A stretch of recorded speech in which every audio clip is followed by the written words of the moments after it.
श्री विठ्ठल रुक्मिणी मातेच्या गाभाऱ्यामध्ये विधिवत पूजा करून बसवण्यात आलेली चांदीची मेघडंबरी विठ्ठलाच्या मेघडंबरीकरता 130 किलो तर माता रुक्मिणीच्या मेघडंबरीकरता 90 किलो अशी एकूण 210 किलो चांदी वापरण्यात आली आहे, ज्याची किंमत 2,45,00,000 रुपये इतकी आहे। सागवान लाकडाची मेघडंबरी विष्णू महाराज कबीर यांनी तर 220 किलो चांदी नांदेड येथील उद्योजक सुमित मोरगे यांनी श्री विठ्ठल रुक्मिणी मातेच्या चरणी अर्पण केली आहे।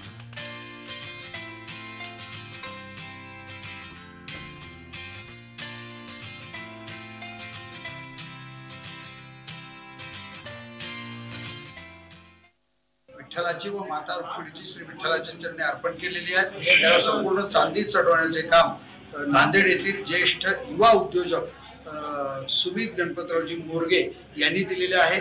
श्री विठ्ठलाकडे 130 किलोची चांदी आहे व माता रुक्मिणीकडे 90 किलोची चांदी आहे।